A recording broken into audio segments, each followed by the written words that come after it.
I walked up to the special party where my wife was with her lover and saw her kissing him, and the whole room seemed to spin around me.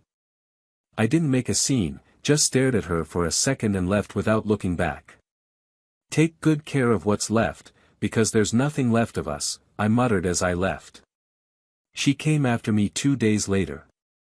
Crying, sobbing, saying it was a mistake, that it meant nothing, that she was confused, that I no longer hurt her, that she felt alone, invisible. But I hadn't been deaf or blind these past few months, I was just trying to save what we had. She wasn't. She was searching for another body, another lap, another mouth, for what I still held tightly in my hands. And the cruelest thing was realizing she had already left me long before she betrayed me, she just hadn't had the courage to tell me. And when everything that still existed in me that believed in us died that night, she decided to back out. Too late. When I left that party, I didn't just leave her life. I left an entire world I'd built over years. I left myself. Everything I believed was indestructible. The pain was physical. A hole in my chest. A dull emptiness. An absence that screamed. I left with the strange certainty that something inside me had been murdered without a sound, without any apology that could suffice. And as much as she swore that kiss was nothing more than a slip of the tongue, I knew right then and there, when respect is gone, no love can withstand it. And respect had long since disappeared, I just didn't want to see it.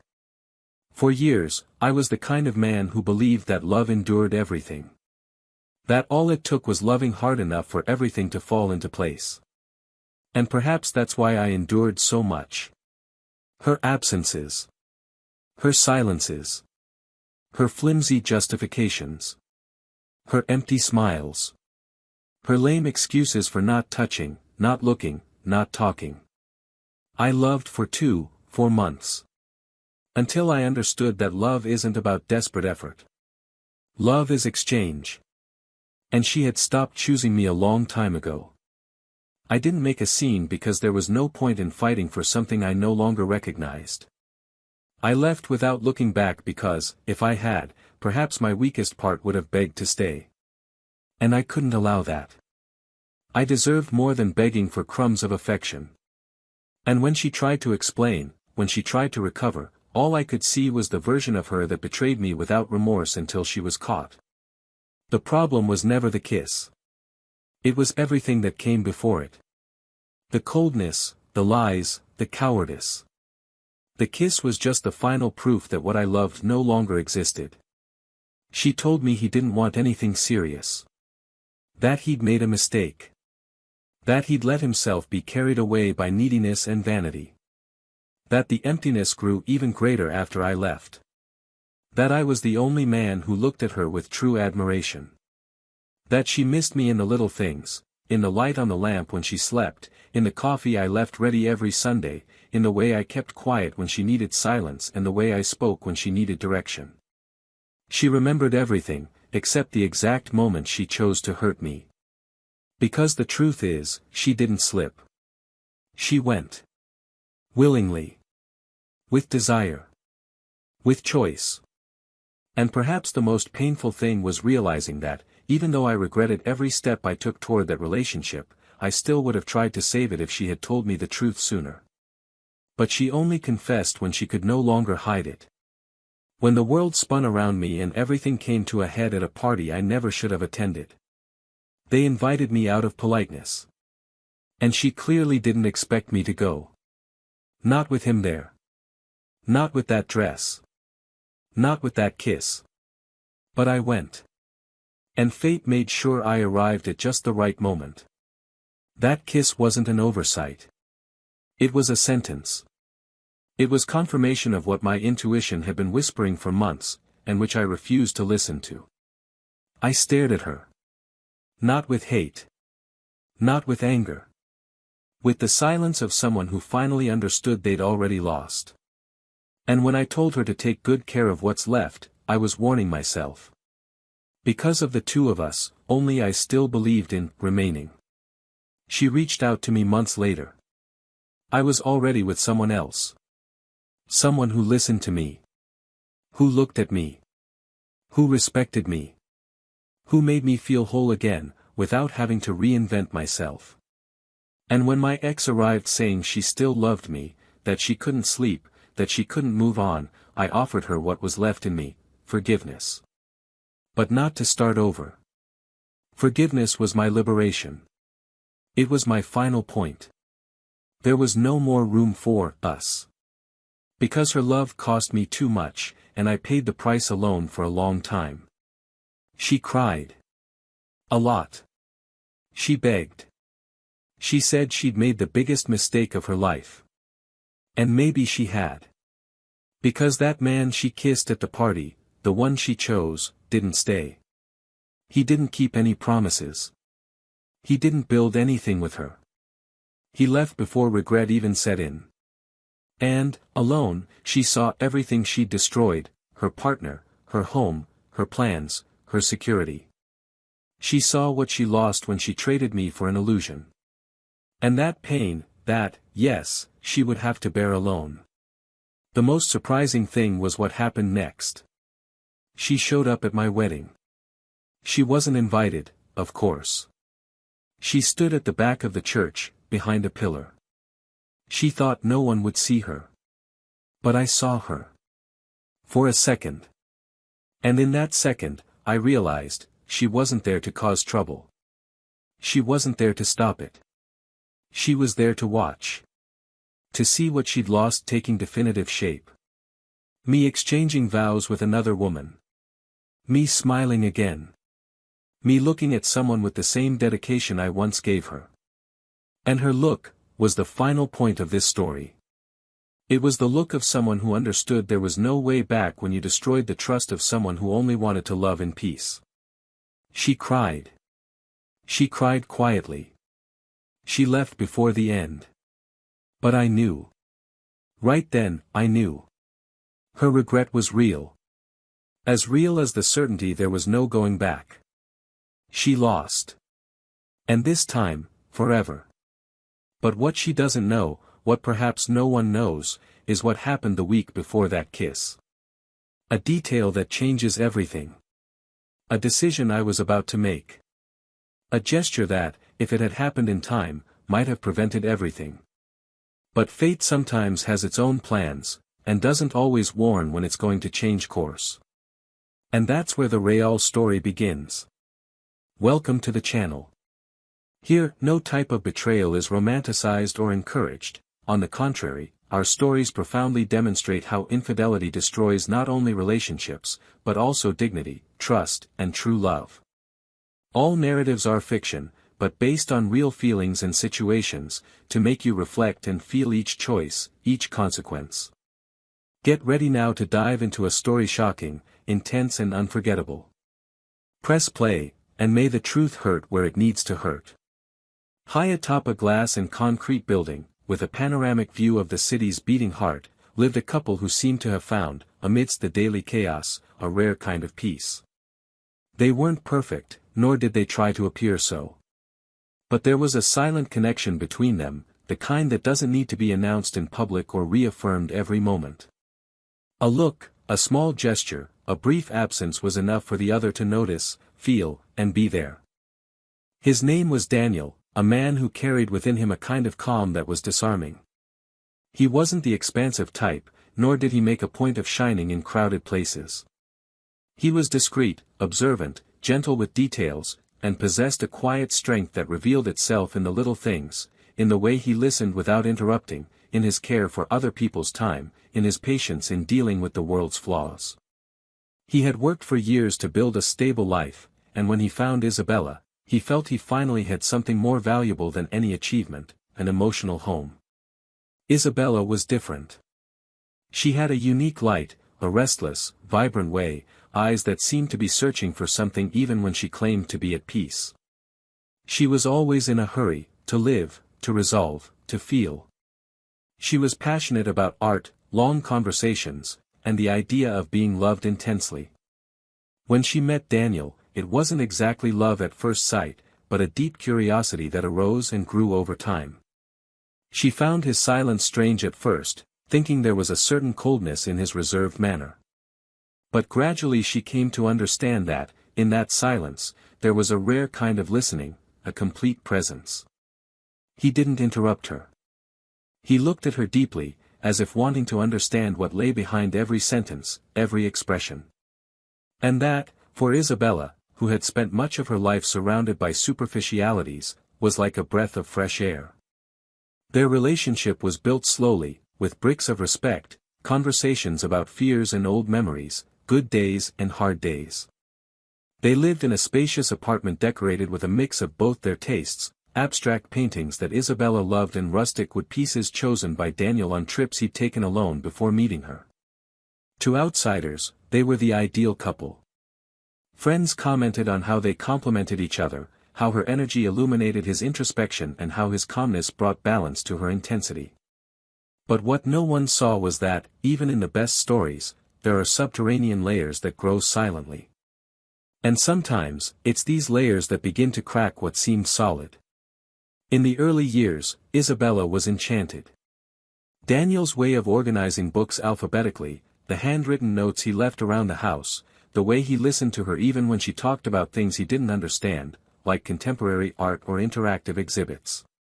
He, in turn, found in her a freedom he'd never known. She gently pulled him off balance, made him try dishes he'd never eat, dance at parties until late, travel without a plan. They learned from each other, and this learning was what sustained their love. But life takes its toll, and their days began to be filled with responsibilities that once seemed distant. Commitments, meetings, goals, deadlines. Spontaneity turned to planning, and romance became routine.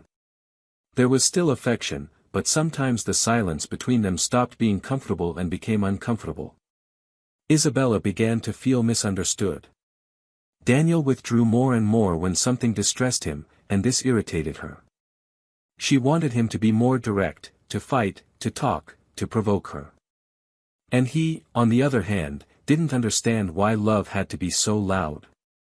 There came a time when conversations began to slip away. What had once been discussed at dinner was now put off until later. And later never came. They still loved each other, but they were moving at different speeds. Isabella tried to rekindle what she felt had cooled. She bought tickets to plays, invited him on weekend getaways, proposed unusual dinners. Daniel accepted, sometimes with genuine joy, other times wearily. He didn't understand that urgency. She didn't understand that calm. What had once been admiration turned into frustration disguised as patience. And yet, they remained together. Because there was love, there was history, there was a bond. And there was, above all, the hope that it was just a phase. Close friends noticed a certain distance in their gestures. They commented, inside conversations, that the two seemed less present. But no one dared say anything. After all, they were there, still together, showing up at birthdays, dinners, and celebrations like any other couple. And the truth is, behind the smiles, there were attempts. Daniel, with his reserved manner, bought flowers on random dates, left notes on the fridge, prepared silent breakfasts.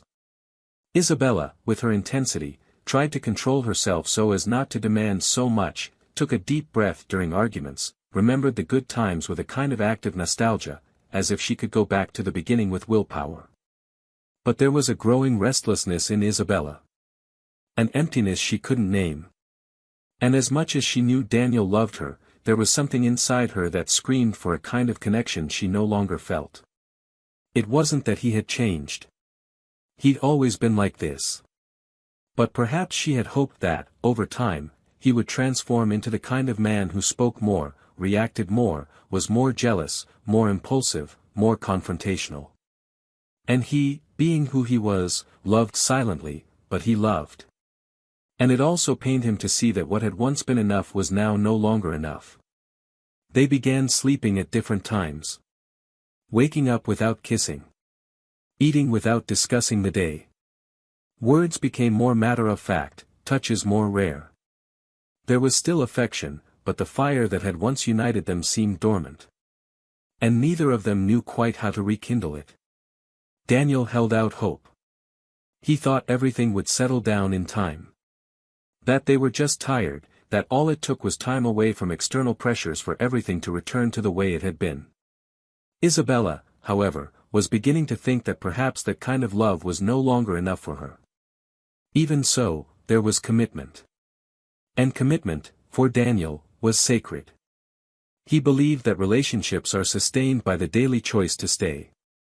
Not out of obligation, but out of fidelity to the story you've built.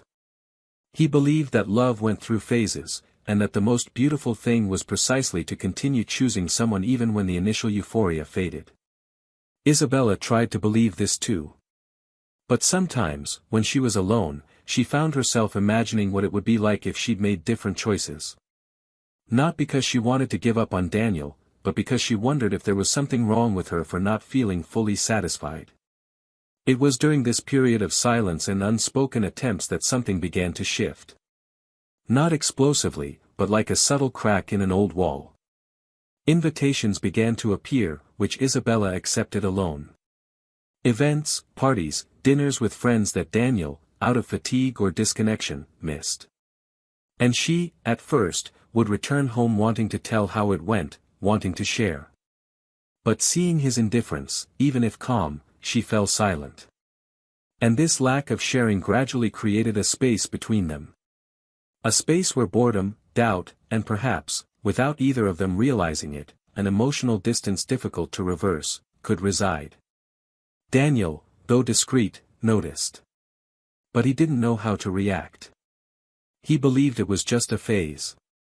That there was nothing wrong, just tiredness. But there were nights when he woke alone and felt something slipping through the cracks of time.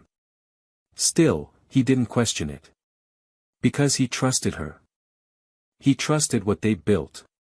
He trusted their love. And it was precisely this trust that prevented him from seeing the signs clearly. Because when you love deeply, it's hard to accept that the other person might be on a different wavelength.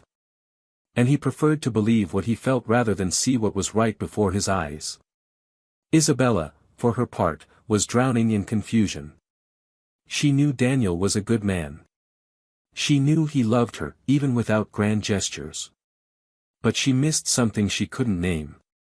She felt the outside world offer possibilities to feel alive again.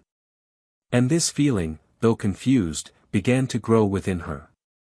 And like all unresolved emotions, it began to manifest itself in small decisions, in almost imperceptible choices that, taken together, would ultimately change the course of their lives forever. And it all began there, in the silence of two hearts that still loved each other but no longer heard each other as clearly.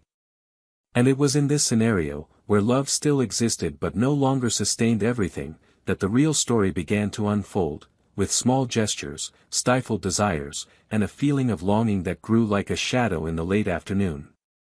The betrayal, when it arrived, wouldn't come like a bolt from the blue. It would come as a consequence. As a symptom of something neither of them had the courage to face before it was too late. And what happened after that, was anything but expected. Isabella started going out more often. At first, it was one-off events, get-togethers with friends, small gallery openings, dinners organized by colleagues from her artistic circle. Daniel didn't see a problem, and he'd never been the controlling type. He trusted her, the life they'd built together, and the love he believed still existed, even in silence. He liked the idea that she felt alive amidst the art, the movement, the lights. And as much as he sometimes missed the time when she preferred to spend her evenings at home, between old movies and cheap wine, he understood that people change, that they need space, air, breaks. But there was something different. Not about Isabella, but in the way she fell silent after each outing. Before, she'd come back recounting details, joking about the conversations, showing photos, sharing impressions. Now, she returned quieter, with short answers, eyes that averted when he tried to grasp something beyond words. Daniel didn't want to press. He thought maybe she was tired, or just trying to rediscover herself. But something inside him was starting to throb. A kind of restlessness he couldn't quite put his finger on. The nights grew long. And silent. She spent hours on her phone, typing with restrained smiles, other times completely absorbed. She said they were conversations with friends in the art world, that she was trying to organize a new exhibition. He believed her, or at least tried. But there were times when he found himself looking at her, wondering if she was still the only one. Not physically, but emotionally. That space that had once been his alone and now seemed occupied by something or someone he couldn't name. There was no proof. There was no evidence. Just a dull feeling, growing silently, which he avoided feeding with questions. Isabella, on the other hand, was lost in internal contradictions. He knew what he was doing was a fine line. There was someone else. A recent presence, emerging amid these nocturnal events, that stirred her in a way she hadn't felt in a long time. It was the kind of quick, flammable connection, full of looks that said more than words. I wasn't sure when it began, or if it began as intention. But the fact is, it was there. And she couldn't hold it back. At first, she thought it was just neediness, just vanity. She wanted to feel that she was still desired, that she still made an impact, that she still elicited the kind of attention that, over time, Daniel no longer offered. But the truth is, even she no longer knew if the problem was his absence or the excess of doubts within herself. The messages became more frequent. They began meeting outside of events. Small coffees, long conversations in discreet places. And the line was crossed. Not planned, not scripted, but like a fall. A silent choice, pushed by months of accumulated frustrations. She tried to convince herself it was an isolated incident, that she could control it. That she loved Daniel and that it was nothing more than a momentary emotional escape. But the problem with leaks is that, when they become recurrent, they stop being leaks and become a dwelling. And Isabella, little by little, began to build a parallel routine, made up of brief encounters, lies disguised as commitments, and feelings she herself couldn't explain. Daniel noticed the change, but didn't want to see it clearly. He preferred to believe it was just a phase, that she was stressed, that her work was too demanding. He started preparing more elaborate dinners, writing loving messages throughout the day, making himself more present. Isabella thanked him, but with a disconnected smile. She could no longer be her whole self there. Guilt grew within her, but it was always accompanied by justifications. She told herself that Daniel had also distanced himself. That his silence hurt too. That she was just looking for something resembling life. But deep down, she knew she was betraying more than a man. She was betraying history, her home, the years built on layers of complicity. It was one of those days, when Daniel was waiting for her for dinner and she didn't return, that he decided to go where he knew she would be. He'd been invited to an event organized by an artists' collective, one of those invitations he usually declined because he knew Isabella preferred to go alone. But this time, something inside him pushed him out of his comfort zone. He dressed carefully, grabbed his car keys, and left without warning. Arriving at the venue, he noticed a strange atmosphere. People who knew him looked at him in surprise, others averted their eyes. There were forced smiles, hurried greetings. And then he saw it. In the middle of the room, amid dim lights and low music, she was there. Laughing. With someone else. The laughter that was his now flowed to someone who wasn't part of that story. And in the next instant, he saw the kiss. It wasn't discreet. It wasn't hidden. It was natural, intimate, as if it were already part of their routine. The room spun. The music faded. And time froze in that second when everything inside him shattered. Daniel didn't make a scene. He didn't scream. He didn't break anything. He just stared at her. For a second. Long, intense. She saw him. And in that look, everything was said. The past, the present, what would never be again. He turned and walked away. He walked past the people without saying anything, his eyes fixed on a random point. As he left, he simply muttered something that wasn't meant for her, or for the others. It was meant for himself. A warning. A sentence. Take good care of what's left, because there's nothing left of us. Isabella tried to chase him. She left the event in a hurry, texted, and tried to call.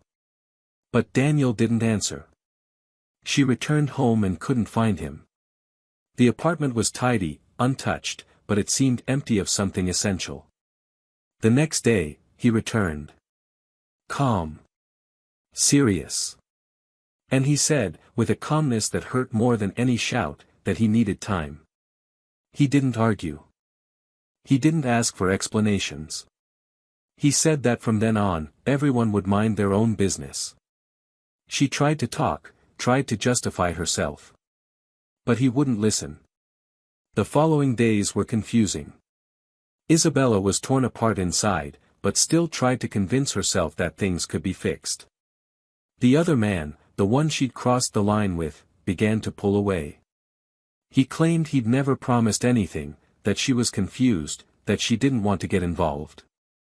Isabella found herself, for the first time, completely alone. And it was in this silence that she began to understand what she'd lost. Not just Daniel. But everything he represented. The peace. The gaze that welcomed her even on difficult days. The love that weathered the storms. The silent loyalty of someone who chose to stay even when it would have been easier to walk away. Daniel, for his part, faced the pain with dignity. Immersed in memories, yes. In doubts, in sleepless nights. But firm in his decision not to return to what hurt him. He knew that forgiveness was possible. But forgetting was not. And he also knew that respect, once broken, transforms love into something else. There was sadness in his every gesture, but also a new serenity. As if, in losing everything, he had found himself again. But what Isabella didn't yet know, what Daniel never told her, was that in the week leading up to that kiss, that moment that destroyed everything, he had made a decision that would forever change the course of history. Something she never imagined. A gesture, a choice, a revelation about to come to light. And when that secret is revealed, nothing will ever be the same again. Isabella arrived at the apartment without knowing exactly what she expected to find. Daniel had accepted the meeting with a coldness she didn't recognize, as if he'd turned off an internal switch and now operated solely out of duty, formality, a need to definitively end what remained between them. She sat on the sofa with trembling hands, her gaze lost, her heart clenched by a guilt that now ached in a way she could no longer hide. He entered the room with firm steps, but the silence between them was dense, heavy with memories and absences. His eyes were different. There was no anger, no contempt, no exposed pain. There was something harder, acceptance. That acceptance that comes when the soul tires of fighting for something that no longer holds, and all that remains is dignity. Isabella tried to begin with an apology, but he calmly raised his hand, asking for silence. He said he'd heard enough. That she'd already said she regretted it. That it was a mistake. That she was confused. He'd heard it all before. And hearing it again wouldn't make any difference. She insisted, saying she had something to add, that it wasn't just about the betrayal. That, in the last few days, everything in her had been begging for another chance. That she'd seen, with her own eyes, the enormity of the loss. Daniel remained standing, staring out the window, and said quietly that what she saw now, he'd been feeling for a long time, but that he'd chosen silence because he still believed that love was also about bearing. But love, when it turns into solitary suffering, dies in silence. Isabella wept, and each tear was a muffled cry of regret he could no longer hold back. Daniel then turned, looked her in the eye with a firmness she had never seen before, and said that now it was his turn to speak. That there was something that had never been said.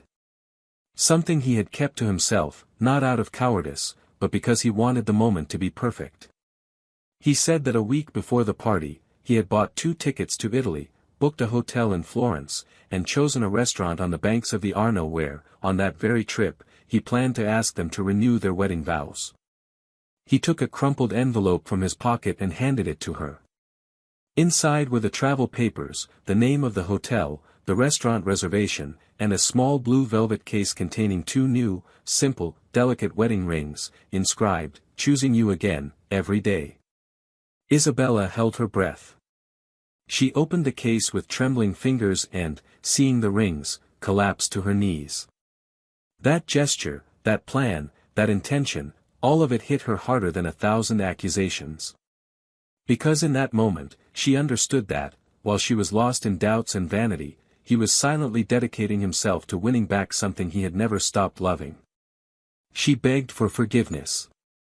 She said she didn't know, that she never imagined. That if she had seen it before, she never would have, but Daniel interrupted. He said he didn't want her to blame herself for what could have been. What was done was done. And that he had already forgiven her, but not to start over. Forgiveness was his way of not letting resentment turn him bitter. But forgiveness isn't an invitation. It's not a return. It's a full stop. And he needed it to move on. She tried to tell him she still loved him, that now she was certain. That everything she'd experienced with the other man was nothing more than noise, emotional confusion. That no gesture from that other man could compare to the lightness of sharing silence with Daniel, the peace of knowing she was loved even on the days when she couldn't love herself. But her words, however sincere they were now, no longer had the power to rebuild what had been broken. Daniel, his eyes filled with serene sadness, replied that love cannot be found again when one chooses to destroy it at the moment when it most needed protecting. He sat on the sofa with his hands clasped, took a deep breath, and said he'd spent days rereading old letters, listening to old audio recordings, reviewing photos. He tried to find some place where he'd failed irreversibly. He tried to understand where he'd stopped being enough. And the most painful thing was realizing there was no glaring error. He'd been himself all along. With his limitations, his stillness, his particular way of loving. But that was precisely what she hadn't appreciated. She'd wanted more, when he'd already given her everything he could. And what she'd sought outside, he was trying to offer more deeply, only she hadn't waited. And now it was too late. Isabella trembled. She felt the weight of every word. She knew it wasn't a speech of revenge.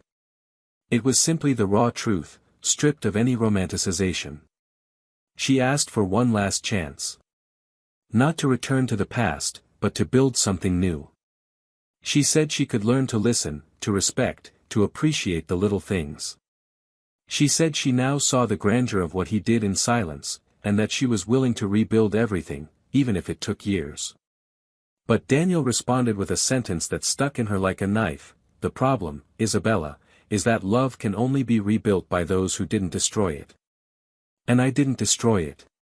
You destroyed it alone. And now, I'm the one who doesn't want it anymore. She stood up slowly. He looked at the case one last time and put it back in the envelope. You said you understood. It hurt more than anything you'd ever felt, but you understood. That he was right. And that if I ever had the chance to go back in time, I wouldn't do anything differently. Not to have another chance, but to never have lost what I only now knew the value of. Daniel just nodded. There was nothing more to say. The silence was no longer empty. It was closure. That night, she left the apartment with shuffling steps, as if carrying the weight of a funeral. And, in a way, it was. A symbolic funeral for everything they could have been. Daniel stood there for a few moments, breathing deeply, looking at the tickets for the trip that would never happen.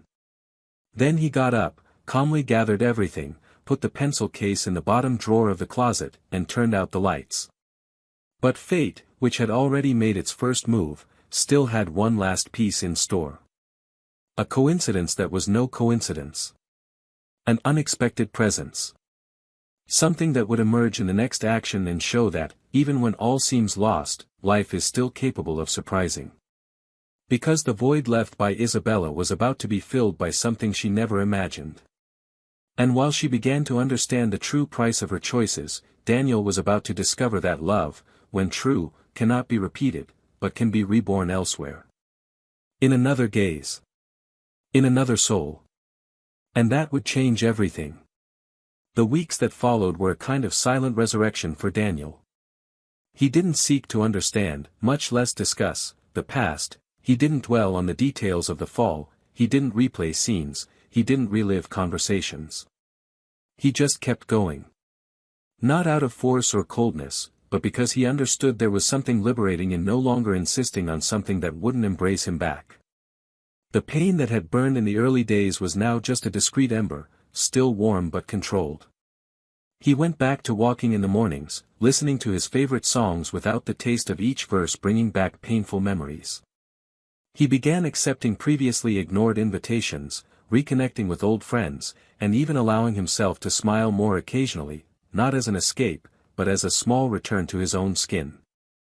It was at one of these unpretentious gatherings, organized by a childhood friend, that he met Helena. She arrived late, with her hair tied up haphazardly and a rush that contrasted with the lightness in her eyes.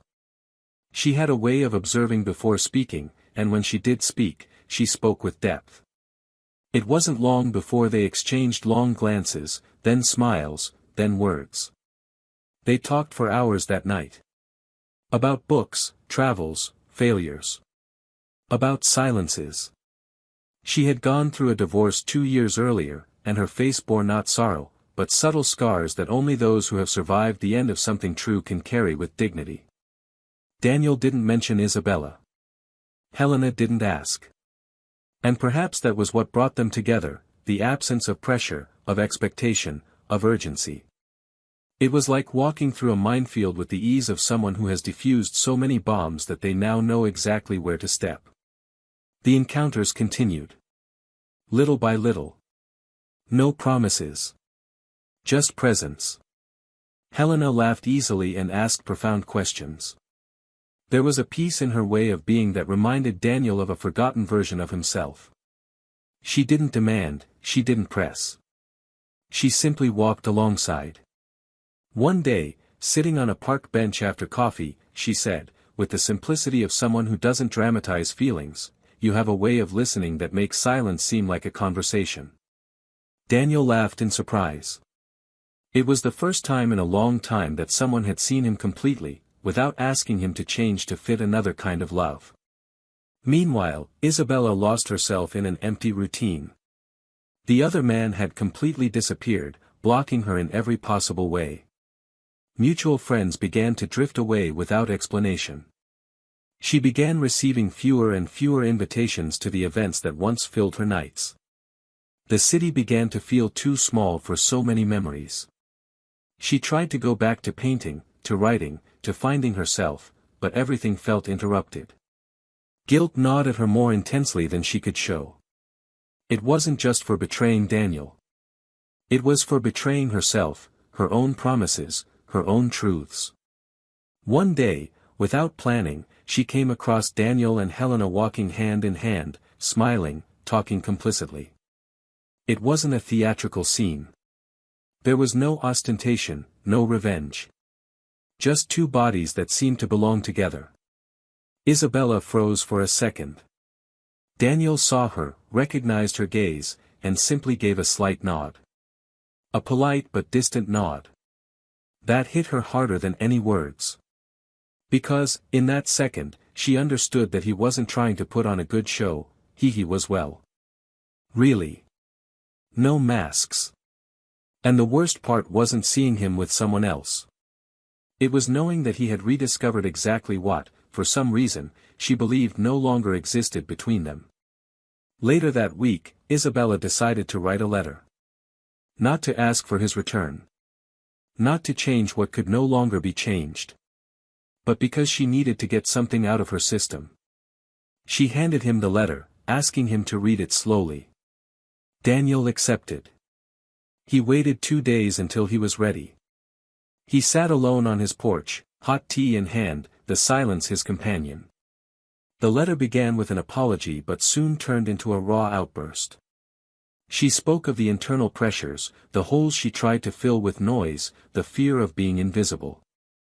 She admitted that, at some point, she stopped seeing his love because she was blinded by her own needs. She confessed that she had never found in anyone else what she found in the way he cared for the things that seemed small but were everything. She said, "You were never little. I was the one who was too much of everything I didn't need to be. And too little of what you deserved." In the end, she asked only that he remember her fondly, if possible. And he said, "I lost you long before you left. And yet, you still let me go with more love than I deserved." Daniel closed the letter slowly. He took a deep breath. For a moment, he let the memory of the Isabella he loved pass through his mind like a light breeze. There was no more pain. No more resentment.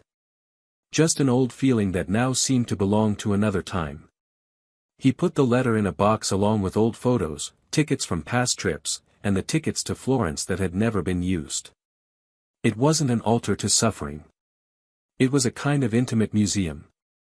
A place he knew he never needed to return to, but which held the importance of what made him who he was now. A few days later, Isabella sought him out again.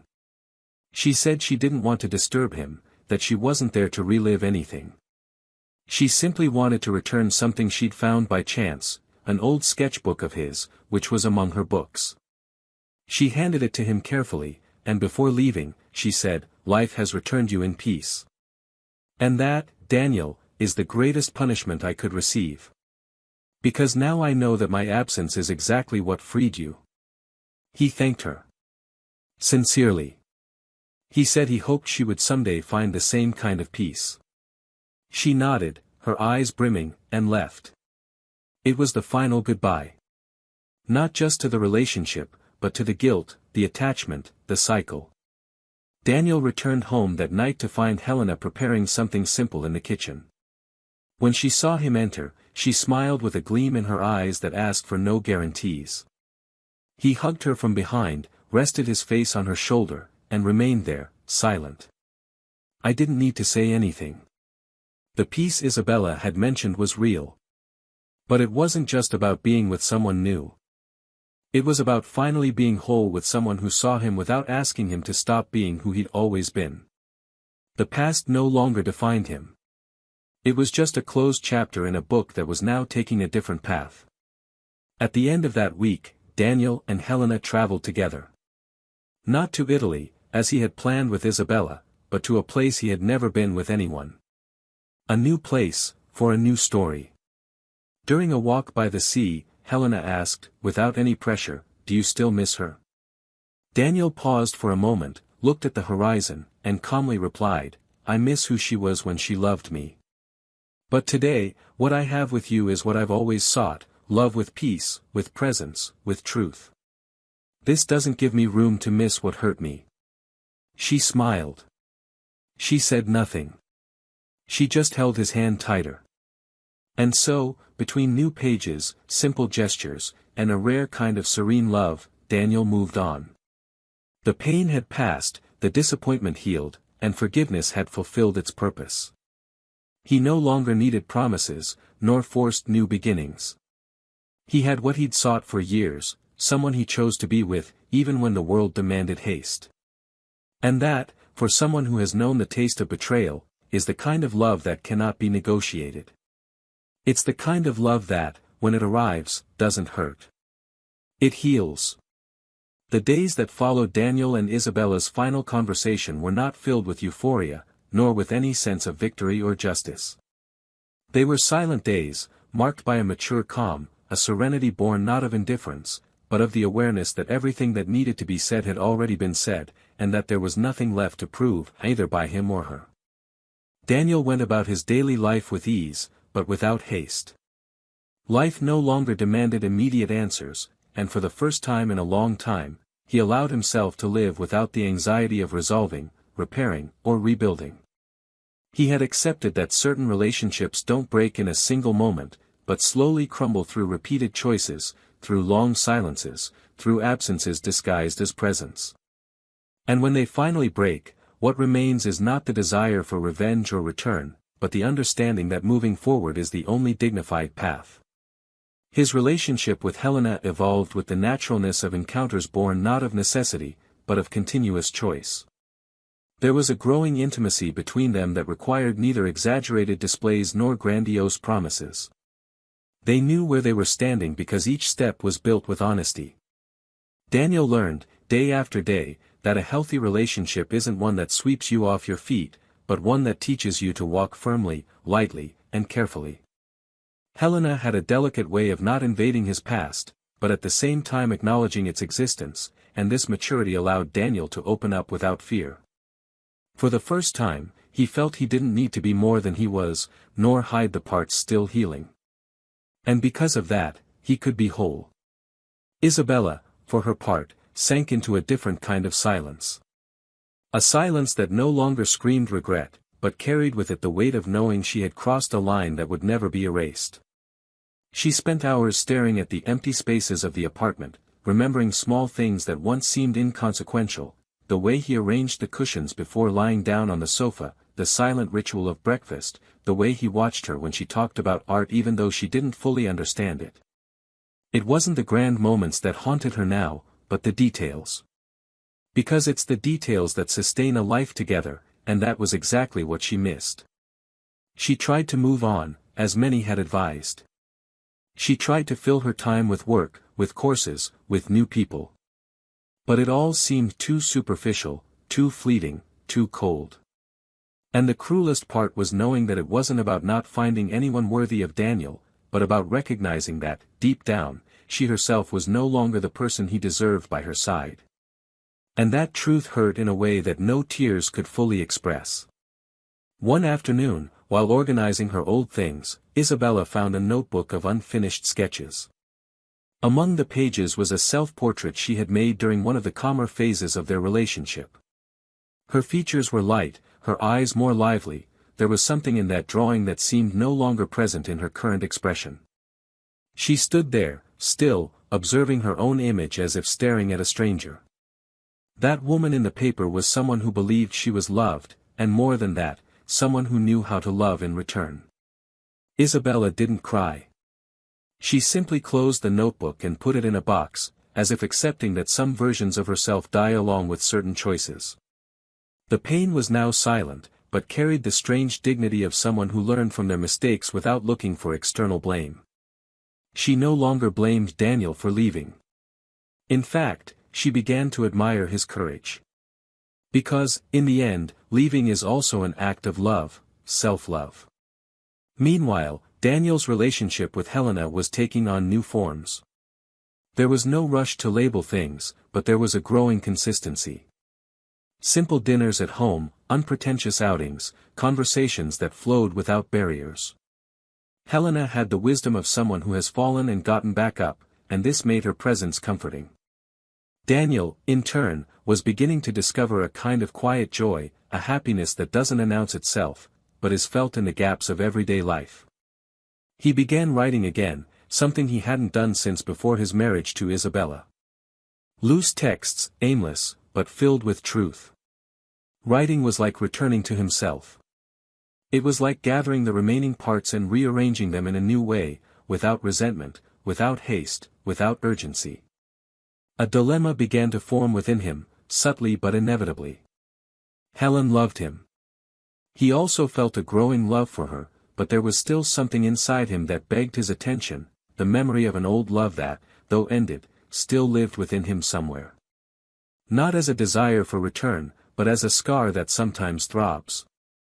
Daniel wondered if it was fair to move on with someone as pure as Helena while still carrying fragments of an unresolved grief.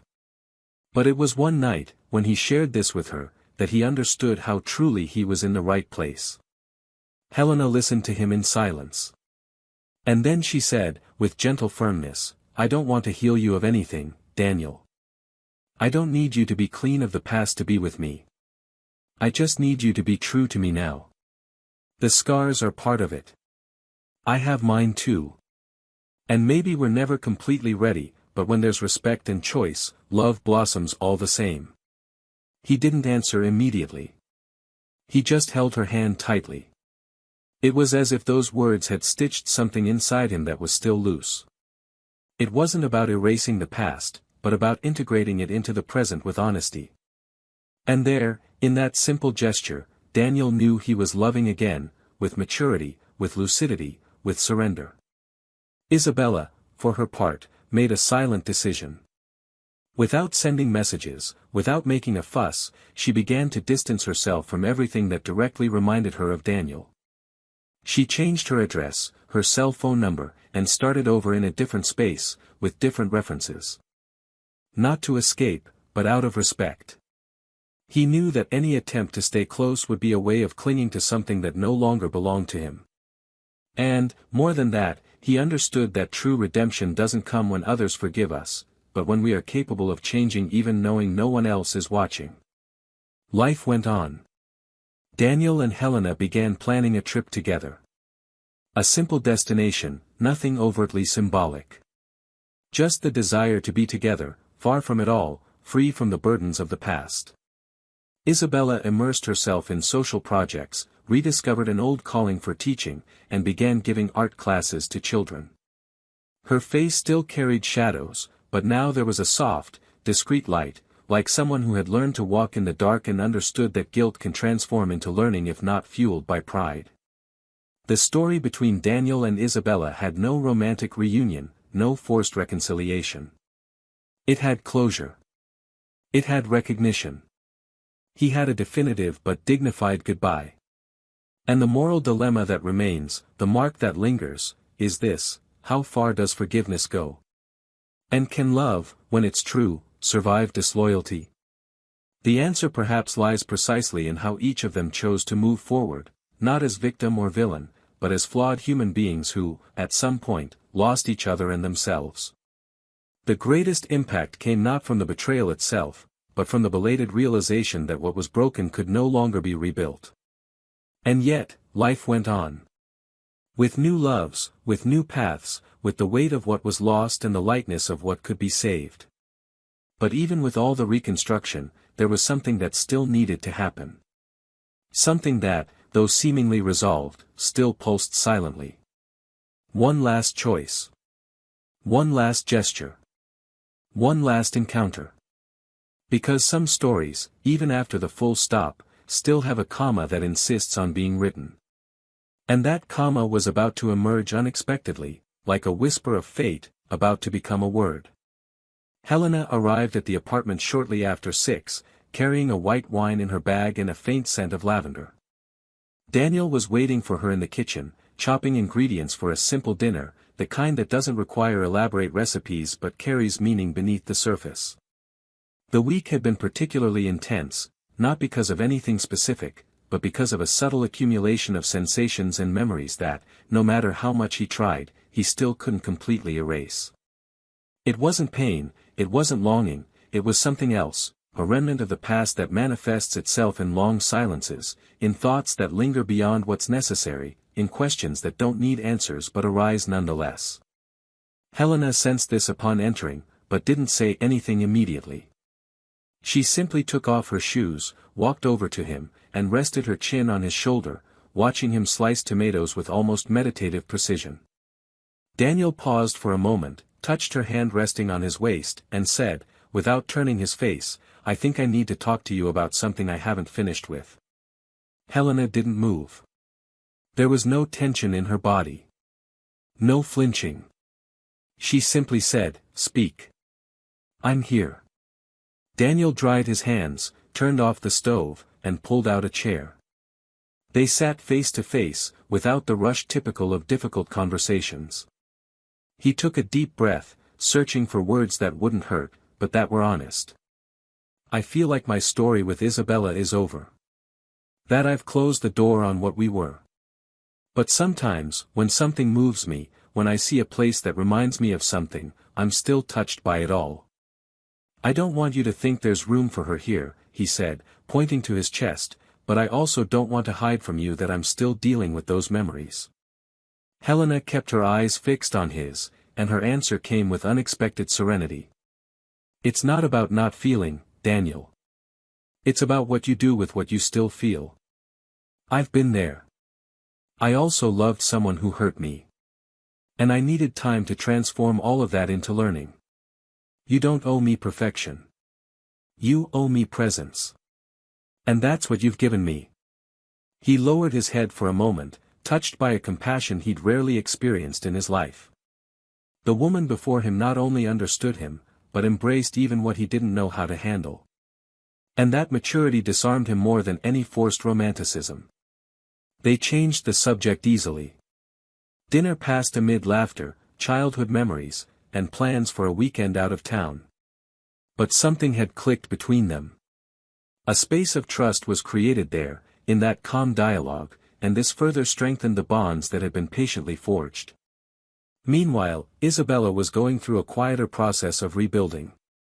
Her new address was modest, in a quiet neighborhood, surrounded by trees and with a small balcony where she spent much of her mornings drawing. Life now had a different rhythm. More introspective, more reflective. She had distanced herself from the social circle she had once frequented so often, and this separation didn't cause her pain. On the contrary, it was as if she had finally found a version of herself that didn't depend on the approval of others to exist. Her days were filled with classes, books, and brief encounters with new people who knew her not for who she had been, but for who she was there, in the present, with her fragilities and truths exposed. It was one of those mornings, while organizing a workshop for a group of teenagers, that Isabella received an unexpected message. It was from Daniel's mother. A woman who had always been sweet to her, even after the end of their relationship. The message was simple: "I'm organizing a small birthday dinner. I'd like to invite you. You were an important part of our history, and I know my son has already moved on, but if you feel like coming, you're welcome." Isabella took minutes to process it. She hadn't expected it. She didn't know what to respond. Daniel's mother had always treated her with genuine affection, but she imagined that, after all, the bridge had been burned. The message touched her deeply. Not because of the possibility of reunion, but because of the way it acknowledged the past with respect, without contempt. She decided not to respond right away. She needed to think. On the other side, Daniel had also been informed about the dinner.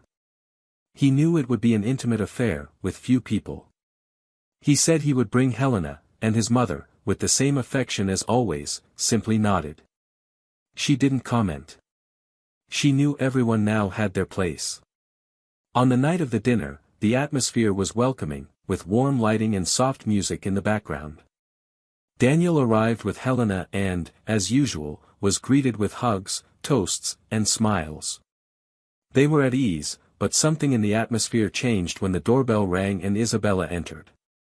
Daniel's mother greeted her with a tight, wordless hug. Those present were surprised, but no one dared to break the mood with questions or judgments. There was something respectful in everyone's gesture, as if they understood that a story deserved to be examined with humanity. Isabella avoided approaching Daniel. She greeted him with a slight wave and kept her distance, chatting with the other guests, smiling when necessary, but with a look that revealed a mix of nostalgia and acceptance. Daniel watched her discreetly. There was no discomfort, but neither was the thread that once connected them. It was like rediscovering an old photograph. You know you've been there, but you know, with equal clarity, that you no longer belong to that time. Helena noticed his gaze, but showed no jealousy. She simply held his hand gently, as if to reassure him that she is there, with him, in the present. Later, late in the evening, when most of the guests had left, Isabella approached Daniel in the garden. He was alone, staring at the lights of the house, taking a last sip of wine. She approached cautiously and said in a low voice, "It was good to see you well." "Truly." Daniel looked at her and replied, "And it was good to see you at peace." Isabella smiled, her eyes filling with tears. "You found someone who understands you. That's rare. I hope you know that." Daniel nodded. "I know. And I hope you find it too. But before that, may you find everything you've stopped searching for within yourself." Isabella took a deep breath. "Life will teach me, as it has. Thank you for everything. For loving when you could. For leaving when you were needed. You taught me more than I was able to understand at the time." He didn't answer. He just smiled. That was enough. There was nothing more to say. That night, as they said goodbye, each carried a piece of the past with a new layer of maturity. Not as someone brooding, but as someone who had learned. And while Isabella returned home alone, without sadness, but with a sweet weight of memory, Daniel drove beside Helena, with a peace that required no justification. No words were exchanged during the journey. The comfortable silence between two bodies who knew, with conviction, they were in the right place was enough. The dilemma now was different. How to continue loving truly after being hurt? How to open the doors of the soul again without allowing the past to contaminate the present? Daniel didn't know the complete answers, but he knew where he wanted to be. And that, for someone who had already been shattered inside, was a silent and profound victory. The end of a story isn't always the end of love. Sometimes, it's just the beginning of a more conscious, more whole, more human love. And as contradictory as it may seem, it was pain that taught him the true value of peace. And this peace still held one final gesture, one final outcome, one that no one there could have foreseen, but that would change everyone's lives forever. A few months after that dinner, Daniel and Helena faced a new reality. A trip planned without great expectations became the milestone of a transition even more profound than any he had ever experienced. It was as if each step away from his old home also represented a definitive emotional separation from everything he had once been, and now, in the presence of someone who didn't demand that he be different from who he was, love was reborn in a different form, gentler, more conscious, but, above all, true. During that trip, in a small seaside inn, unhurriedly, without fanfare, Helena handed him a small envelope. Inside, a note with few words, but which changed everything. If you want, we can build together from now on. My way. Your way. Ours. And beside it, 2 sets of keys, one to her house and one to the new one they were about to choose. Daniel looked at her with moist eyes, held her hand tightly, and simply said, yes. It wasn't a proposal. It was a meeting. There was no ceremony, no party. But there was a surrender. And that, for him, was more than enough. The new home was built little by little. Paintings chosen at fairs, repurposed furniture, books stacked haphazardly but with affection. There was room for everything, except the past that had taught her nothing. Helena understood that some memories would still surface, but they weren't threats. They were like shadows from a night that had already passed. And Daniel, increasingly, felt whole. He wrote more. He took photographs. He walked in the mornings with a light heart. He had finally found what he had been searching for all along, someone with whom he could be, just be. And in that being, love peacefully. Isabella, in another corner of the city, continued her discreet path. Her art classes began to grow. Children and teenagers came to her not only for her technique, but for the way she conducted the meetings, always listening, always sensitive. She now had a greater understanding of the timing of things, the value of pauses, the importance of not trying to control what has already slipped out of hand. She began to be invited to lectures and small exhibitions, but she was no longer dazzled. Recognition was now a consequence, not a necessity. One day, while finalizing the curation of a new exhibition, she received a call that paralyzed her for a few seconds. It was from the old friend with whom her lover had betrayed her, a voice she hadn't heard in a long time. The woman said, in a neutral tone, "I just wanted you to know that he did to me what he did to you. He used, discarded, and erased. I'm not calling you out of revenge, but because it took me a while to understand that we were just stepping stones." Isabella remained silent. The voice on the other end dropped like a stone into the serene lake she tried to maintain. Not out of pain, not out of longing. But because it confirmed that she'd allowed herself to be deceived by someone who never intended to stay. She thanked him for the call and, upon hanging up, stood there, staring at the unfinished painting on the wall. She picked up her brushes and decided to transform that final pain into art. Not to keep, but to purge. Weeks later, the exhibition opened. Among the abstract paintings and intense tones, one in particular caught everyone's attention. It was a panel divided into two parts, one with hard lines, dark colors, and dense overlapping layers, the other, cleaner, with soft brushstrokes and deliberate white spaces. In the bottom corner, a phrase written in small letters read, "A mistake doesn't define who you are, but what you do after it does." The audience was moved, many identified with it, and Isabella, without naming names, transformed her story into expression. She no longer needed to be forgiven by anyone. She had already forgiven herself. But she knew that didn't erase what she had caused. She would carry that scar with awareness, without victimization, but also without denial. Daniel learned about the exhibition by chance. He saw the article in a magazine and recognized the name, the signature, the style. He considered going, but decided against it. Not out of resentment, but because he understood that there are stories that, even when scarred, no longer need to be revisited. He sent a short message, "I saw your exhibition. Congratulations. May you continue to find beauty in everything you touch." She responded with a thank you emoji and a simple, "I wish you the same." It was the last exchange between them. No longing, no resentment. Just respect. A silent but honest finale. That same day, Helena watched Daniel organizing books on the shelf. He seemed calm and focused, but when she saw his cell phone resting on the table, she asked, "Everything okay?" He replied with a slight smile, "The story that needed to end is truly over now." Then he leaned closer, cupped her face in his hands, and said, "The best chapter began when I met you. I just had to close the previous one properly." She didn't ask for an explanation. She simply kissed him. That was enough. The following month, Daniel was invited to speak at an event on literature and emotional reconstruction. His deeply personal text addressed love, loyalty, choices, and loss. And at the end, he said, "Sometimes, the love of your life will be the person you let go. And other times, the love of your life will be the one who arrives when you're no longer looking, but still believe." The audience gave a standing ovation. And in that moment, Daniel understood that the pain he'd experienced was not in vain. It had shaped him. And more than that, it had prepared him to experience something more authentic. Isabella, in turn, was invited to coordinate an art therapy project with victims of abusive relationships. She accepted without hesitation.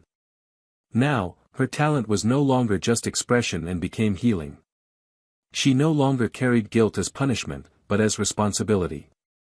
She used her experience not to justify her mistakes, but to prevent others from making them or accepting them into their lives. She became an admired woman, not for her perfection, but for her courage to truly begin again. Their story didn't end as you'd expect from a romantic tale. There was no reunion, no return. But there was forgiveness. And more than that, there was transformation. Each of them followed their own path, not as separate halves, but as wholes who completed themselves. Love, in the end, isn't about keeping someone by your side at any cost. It's about allowing each person to find their own path, even if it means going in opposite directions. If you've made it this far, I'd like to invite you to comment. What would you do if you were in Daniel's shoes? Would you be able to forgive, even knowing there's no turning back? Or would you let the past speak louder? Leave your opinion here in the comments, it's very important. And of course, don't forget to subscribe to the channel, activate the bell, and leave a like if this story touched you in any way. May this narrative serve as a powerful reminder that betrayal destroys not only the other person, but also what is most precious within the betrayer. It slowly erodes trust, tears apart love, tarnishes peace, and often destroys something that can never be rebuilt. The consequences extend beyond the act, they spread like silent cracks in the soul of those who chose to stray. And finally, we reinforce, this channel does not support, encourage or romanticize any type of betrayal. The stories told here are fictional, but they carry emotional truths that show how much our choices can impact lives, including our own.